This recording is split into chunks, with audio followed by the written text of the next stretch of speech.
Hello, thank you for joining with me. We are in Ken Wapnick's Journey Through the Text of A Course in Miracles, Volume 1, and we are on Chapter 6, The Lessons of Love.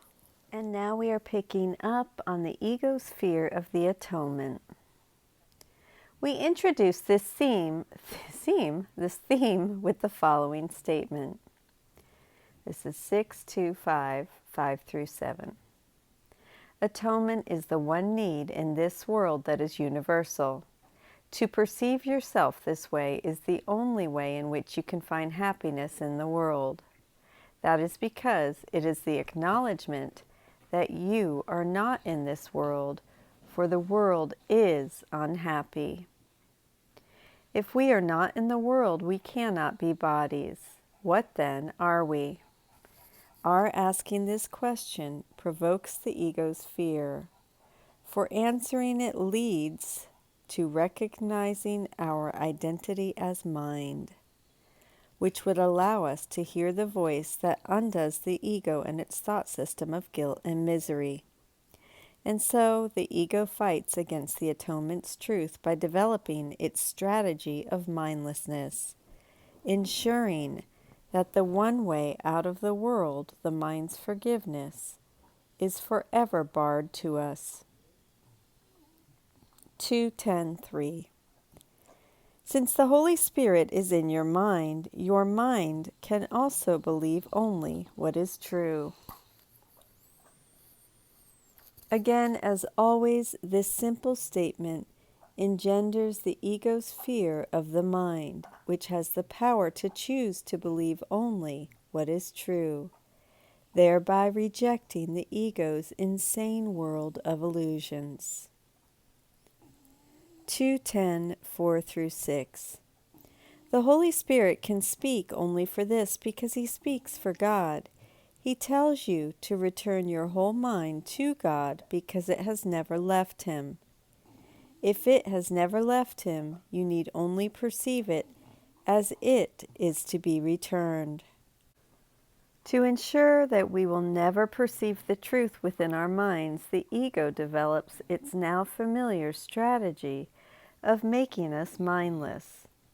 Both implicitly and explicitly, Jesus continually reminds us of the importance of understanding the ego's motivation to keep us in a perpetual state of mindlessness, the only motivation for believing in the existence of the world and body.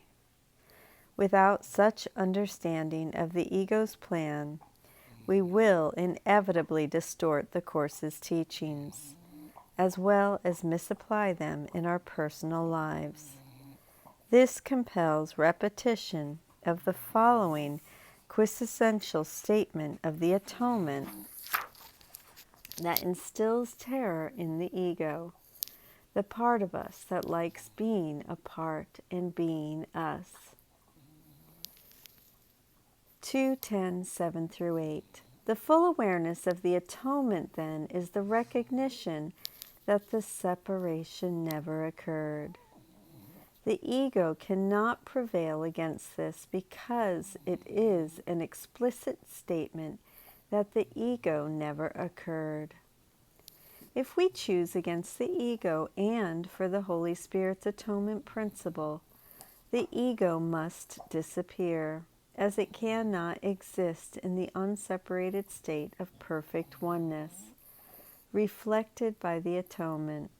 If there is no ego, there is no separated and special self, driving our insane minds to find ways to protect this self in any way they can against our choosing to accept the atonement for ourselves, our one responsibility.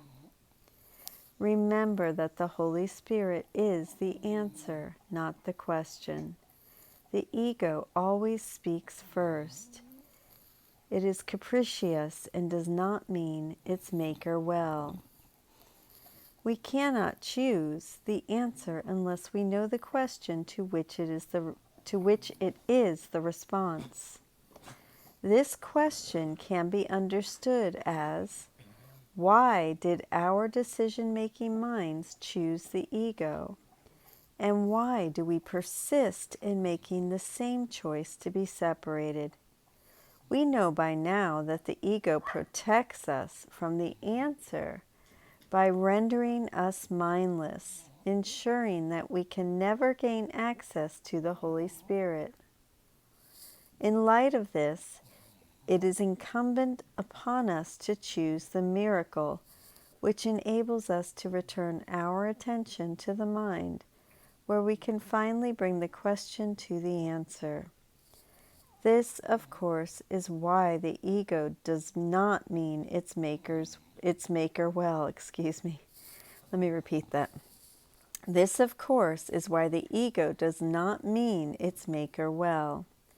It is afraid that at any particular moment the decision-making part of the mind, its maker, will come to its senses and choose against it, as we will read in the next passage.